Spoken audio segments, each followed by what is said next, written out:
DJ Nubis. And DJ Neku here.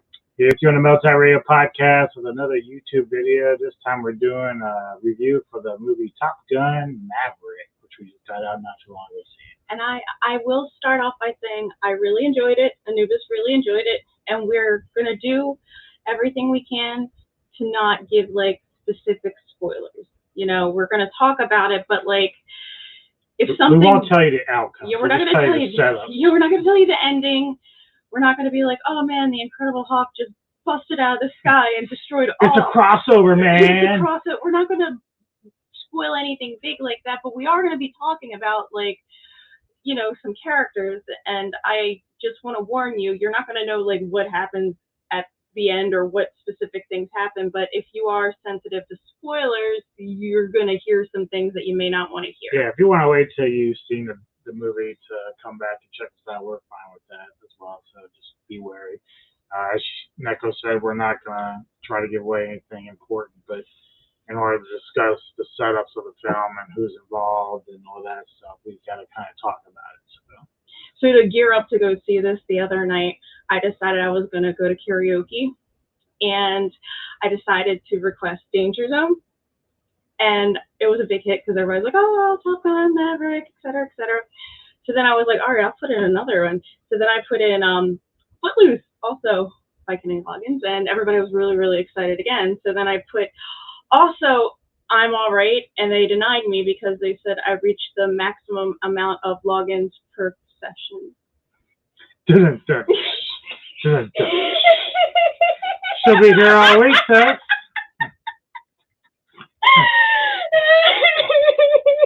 Is that your story? I thought it was the funniest thing in the world. Okay. I'm just hoping for the gopher to show up, that's all.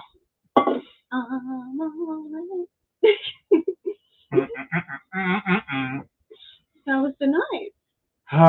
So anyway, for those that have seen Top Gun, the one back in, was it 86 or 87? Tom Cruise plays character of Maverick, and is it Pete Mitchell, I think is his name? Mm-hmm. So Maverick is his call sign. I'm not going to go back and revise everything from Top Gun, but he returns for this film. He's currently test flighting super secret planes. Yeah, super spy planes, you know, they're like, what was it they called? The fundraiser, or like just, he's got to meet a standard in order to get extra cash thrown their way to keep that project going. So in order for this project to keep going, he has to reach certain levels on the flight. Mach 10. And with the flight, yeah. They were the person who decided that, they're like, oh man, we're going to shut this down because we're going to throw more money towards drones. But Maverick, this is how the whole movie begins. Maverick, it's the same way he is. He just jumps right in and he says, no, we're going to do this. And so after he has that little display of, what's the word, disobedience, insubordinance, that's what kind of kicked it off for him to be sent back to Top Gun to start training. The thing that should be noted is he's having this discussion with, is it Admiral Kane or Lieutenant Kane? Admiral, yeah. Who's portrayed by Ed Harris. And Harris is, Kane's talking to Maverick, and he's like, you know, look, you've been with the Navy for years. You should be a 2-star admiral by now. Yeah, you should be up there, but you keep just hanging around down here, and we want to know why. And Maverick's like, well, this is just where I belong. Mm-hmm. But they're like, now they're kind of just like forcing him into retirement or forcing him out of the picture because they're trying to ground him. I mean, they're like, you're getting older, you're not following the rules as usual, so we're sending you back to Top Gun. And he was like, what?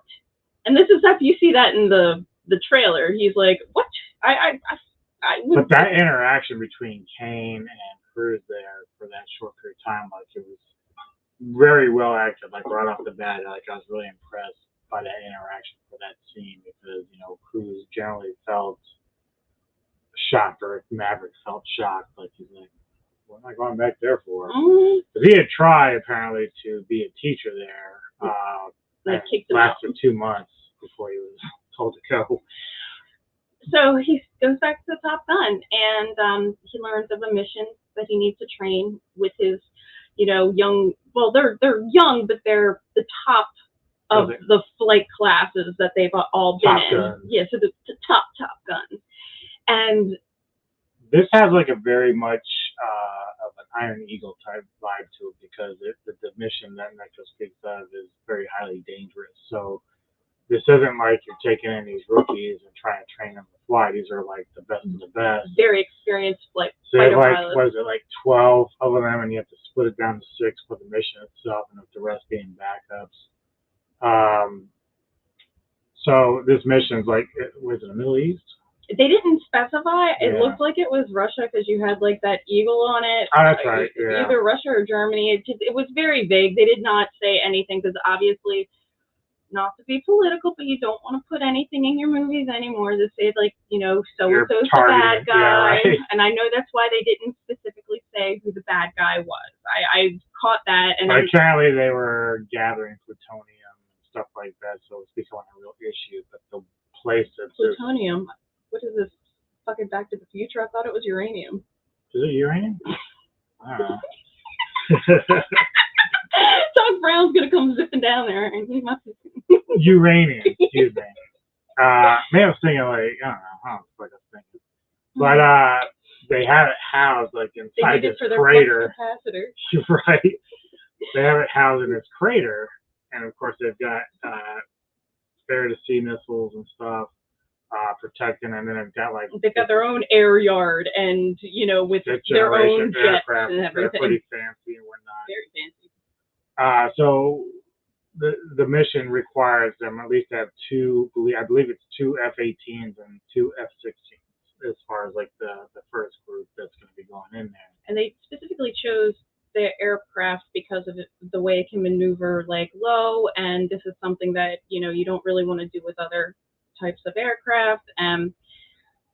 They really wanted to get Maverick's opinion because he had flown similar missions with dogfights, and that was one thing that Maverick kept bringing up. He's like, these kids, they've flown missions and dropped bombs from high altitudes. They've never been in dogfights. They've got these 5th generation, highly capable aircraft, but they don't know what it's like to have up close fighting and the maneuvers, the evasive maneuvers and everything.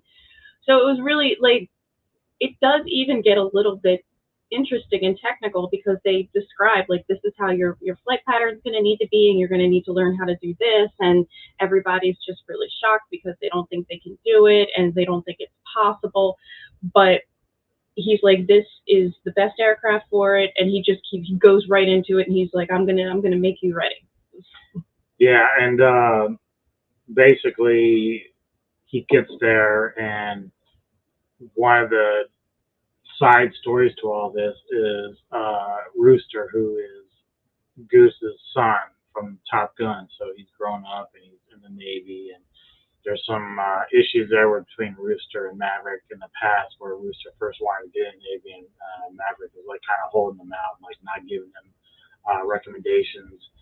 And he blocked it because he just with what happened with Goose, and he didn't want the 2 people in the family to die tragically. He was scared for him. He was worried he wasn't ready. Like, it was a whole bunch of like emotion there. And what's also interesting too is every time Tom Cruise would get in trouble, Iceman, who's now like a 4-star general or something, he's like top of the line. He's always the one who is like saving his ass, and really is the one who put him into this Top Gun position, because that's what Iceman was saying. This is, where you belong, blah, blah, blah. It was fun because they actually really show, it's not like, okay, here, we're going to sit in a classroom and do tactical things. There's a lot of flying, and even Tom Cruise came out before the film, and he's like, we use real jets. This is not CGI. Everything is like actual fighter pilots doing this. Like, maneuvers. Yeah, you're not. They wanted to make the best movie that they could, and I know nowadays, like a lot of stuff like that ends up being CGI. But I even know there are some people locally who have been advisors on the on like everything with military wise, and they were really trying to make it look authentic, and it did look really really good, and there was lots of flying. If you like the high paced flying, even while they were doing their tactical training. Well, that training that Maverick's giving these kids early on reminds me a lot of the Jester Viper stuff from the first movie, because they were like, oh shit, he got me again. Oh, where's Maverick? Where's Maverick? It's kind of like, where's Jester? What did I do with Viper? Yeah, it's the same kind of feel. And it's like, I got you. Yeah, Maverick's like, you're done. You're out of here. Gotcha. So that was kind of a cool, like, kind of role reversal of seeing Maverick in that role there. But it also shows, he really has been a fighter pilot for how long now, and he's got it in all of the planes. He's kind of so good. It's kind of funny how Ed Harris's character Kane at the beginning is like, look, they're going to become extinct. We're not going to be using fireflies. And I think Maverick kind of like takes that personally, like, yeah, you can have drones, but it's never going to take away the dogfighting. But the cool thing I realized, I kept saying to myself throughout the film, like, Miles Teller, who plays Rooster, I'm like, I've seen this guy before, and I can't remember where. And then it dawned on me. So we really enjoyed the movie Whiplash. Yeah, we did. Where he's the drummer, and that's the guy. He's the drummer, and where what's his face? The ball. What the hell is his name? Great actor. He's the one. Came off of The Closer for a long time. He was on The Closer. He was in what was that HBO show about being in prison? He's the voice of not Orange is That's a Woman's. It's before that. It was like in the 90s. He's the voice of the yellow M&M. God damn it, what is his name? It's gonna make me crazy. But you also have Glenn Powell, who plays Hangman. He's like the new version of Iceman in this film, as far as like his confrontational moments with Rooster. Like they have this ongoing competition going on. Jennifer Connelly plays the new love interest for Maverick. Even though they say her character is based, sort of mentioned in the first movie, this one she becomes like sole romantic interest. Because it was like he kept leaving to do missions and coming back and leaving, and J.K. Simmons. Oh my God, I couldn't think of his name. That's it. Okay. So, but it was really, there are so many little pieces of nostalgia, like when you see Rooster learn how to play the piano like his dad, and Maverick's kind of getting flashbacks, and in Maverick's personal hangar where he has his planes and bikes and stuff, there's all these pictures from Top Gun. If you I like nostalgia. I know everybody has their own feelings on it, but I feel like they really didn't overdo it to the point where, like, I felt some of the Transformers after like the first two, they're just like, yeah, they're Transformers and people like Transformers. We were talking the other day. Like I started thinking like we were kind of sort of watching last night, and I'm like, yeah, I don't get the appeal anymore, because as much as I think Shia LaBeouf's kind of like a one-dimensional actor, like he was in the first two, and they were decent. Good. They were fun, and you had fun with it. They just they're like, we'll just keep bringing them back because they're Transformers. And this didn't feel like that. It felt like they were telling a genuine story, but because this was such an important time in Maverick's life, it really impacted his entire career. You see, like, his friends have gone up the ranks and stuff, and in the first movie, Goose does die. Spoiler alert for that, but that's 1986. So, like, so it was a really important time for him in his life. And you see how when he gets back there, he really wants to, like, take these, this is like Top Gun Masters Edition. He wants to really show them the things that he learned just from all the experience that he's had. Yeah, and to get back to Val's character of Iceman, like we said, he's an admiral now, and he's the one who's kind of been keeping Maverick in the loop for things. And like whenever he gets in trouble, he's like bringing Maverick back for something. And it was really cool because they kept you don't see Val a lot. You only see him in one scene where they go to meet and talk and stuff, but they're always texting each other, and you can feel like, yeah, this is a 40-year relationship. They've, even though they're not at the same base or whatever, it's always been a close 40-year relationship, and they really like honed in on that. And that's why, maybe Iceman really wanted to grow his career and be this big admiral, but he understood Maverick. Yeah, and for those that don't know about Kilmer's throat cancer recovery, basically, but if you ever seen the doc for Val, which is on Amazon Prime currently, it's incredibly good. And from a actor standpoint, like it's very, it's sort of happy and sad because he does have a lot of support from his son and daughter. And what was really interesting too, I'm sorry to cut you off. He actually, before we had phones and stuff, he always was recording things, always recording his castmates, himself. Like, and this goes back into the 80s, goes back to Top Gun, goes back to all the things that he's done. So it was nice to see Val working again because it was a very heartwarming story. He beat the cancer, but it had really messed up his voice. So when they had his character in there, they made him like, what's the best way to put it? Like, it wasn't like they were trying to make him be like this.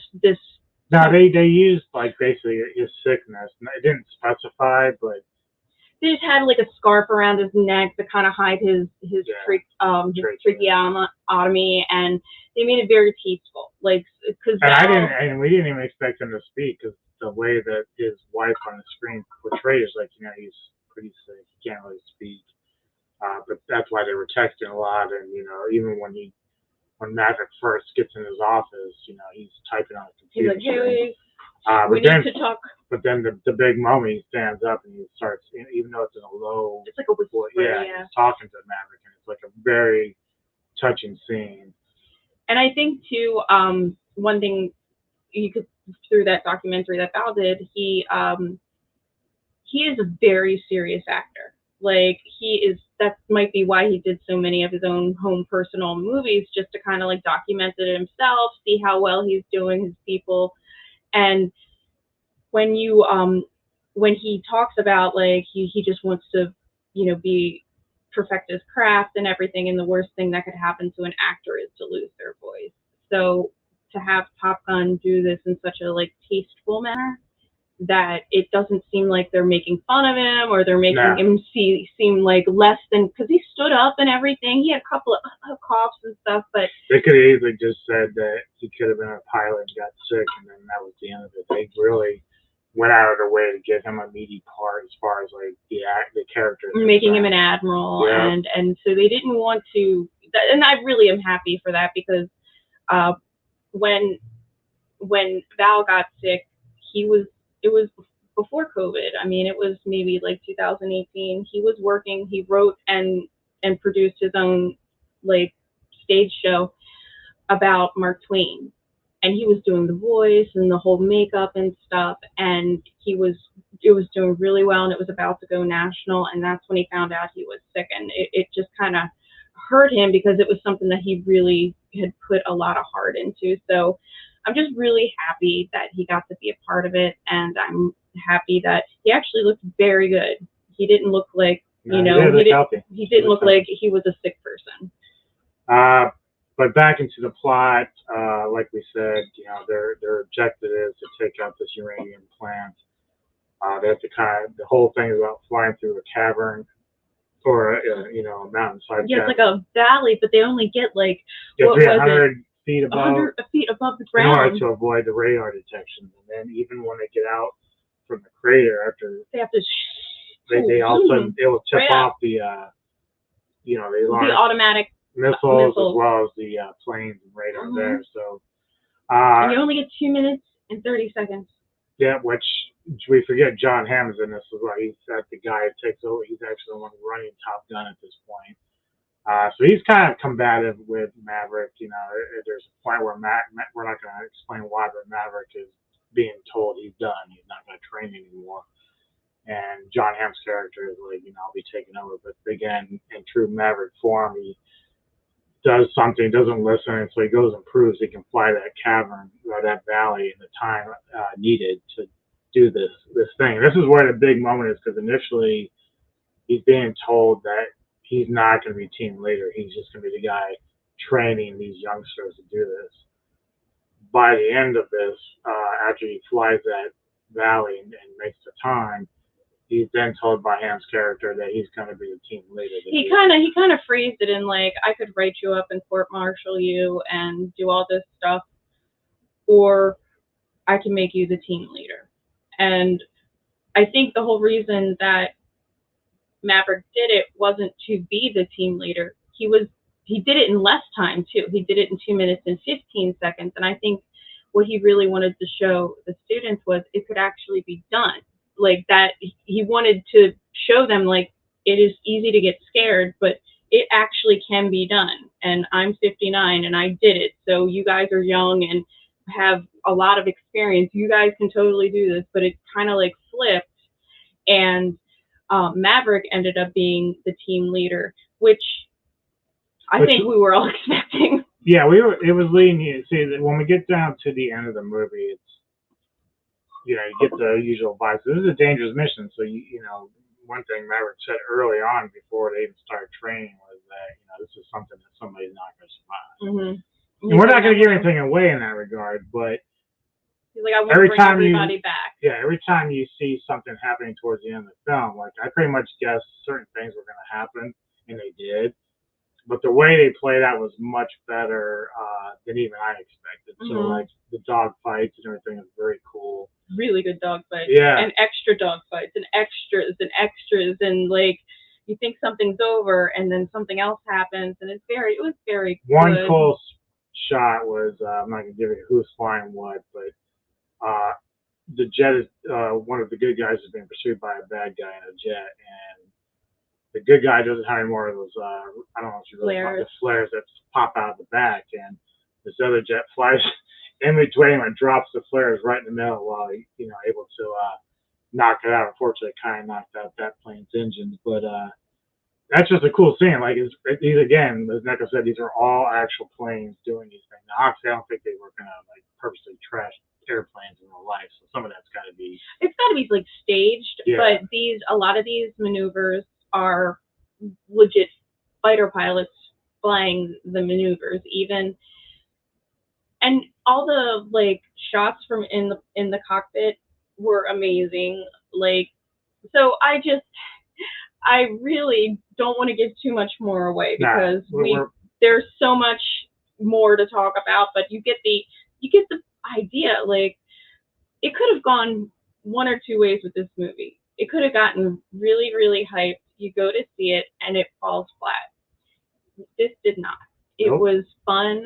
Emotional. I think we kept going, oh, who's peeling onions in here? And we were just like, oh, because I may have been a lot younger than DJ Anubis in the 80s, but I remember seeing Top Gun in the 80s and on repeat like multiple times throughout my life. That wonderful volleyball scene is, seared in my brain. But of course. And everybody, like the crop tops and the fucking jean shorts, like, why? But it's the 80s. And if you are a fan of Top Gun or anything action, you're going to like this because it's not just Top Gun. It is a whole lot more going on after the mission starts, and then you have so much action. It's insane. All right. Rating time. Out of what? 10. We're at 10. Whatever your rating is out of 10. This is a tough one because I'm trying to think of some of the last stuff that I've rated. I always rate not just on like a good movie, but on watchability, and this is completely rewatchable. Even knowing the ending, even all of these things. But would I put it up there like with my favorite movies? Well, I wouldn't worry about that. Just let's stick with how you feel with this one. I know, but my favorite movies are like 10s. Okay. Do you think this would be one of those? I think this would be Because if I had to go back, like even though I don't own it, if I have to go back and rank or rate the original Top Gun, that's a 10 out of 10 movie. It's so fun. I can watch it over and over again. Not. I think, but see, I think for me that would be like a 9 out of 10 for me because I haven't watched it in a while. You know how I am with my favorites; they get on repeat nonstop for forever. So you're saying that Gilmore Girls is better than Top Gun? I'm not saying Gilmore Girls is better than Top Gun. It speaks to me in a way that I can just chill out. Okay, well, they're both 9s out of 10. Both of them are. They're very, very good, and maybe if I put them more on repeat and just say I'm gonna watch Top Gun instead of Gilmore Girls, that maybe it'll creep up into, because you know some of my 10s. Like, so you're always open to changes. Yes, because you know, like Dirty Dancing is, and I also do love a little romance, and this did have a little romance in it and stuff. So my rating is 10 out of 10. It's my favorite movie of the year so far. Look at him. I would say this is. When did James Bond come out? That was last year? Pretty sure, yeah. Yeah, because you weren't here. Well, no, we saw it together. Maybe it was before. No. Where are we at? We're in June. Mm-hmm. We saw it together, and it was a really good movie. But like, I just got upset about the ending, so I couldn't give it a 10. Like, I don't remember what I gave that, but it's worth seeing. Both, on Rotten Tomatoes, both the critics and audience do really. They have it in the 90 percentile, so it's doing pretty well. I'm sure there are going to be people out there who have like, oh, it's so cheesy and so predictable and not woke enough. It's very woke. There's a female fighter pilot. There are different ethnicities of fighter pilots. I didn't even pay attention to that. Like, you really didn't. I didn't. It wasn't like shoved in your face to the point that. Why would it need to be any more woke than that? They picked lots of different, ethnicities and genders to portray the best fighter pilots. And let's be honest, yes, there is only one because this is a. No, there was two. There was two females? Yeah, the one that was, I guess she's Hispanic, and then the one that's Asian. Oh, okay, yeah, because Phoenix was the one who flew. She's the main one, yeah. So, I understand why there wasn't like 6 and 6. There are not as many women who are in the military. There just aren't. It's just a statistics thing. So this movie is not woke at all. No, it's not. It's not. I think it's like done perfectly. But get out and see it. I agree. I think we said what we need to say. Thank you all. Hope you enjoyed it. Oh, my bangs look bad. Why did you tell me my bangs are looking bad? They're not bad. Okay. Bye all. Bye.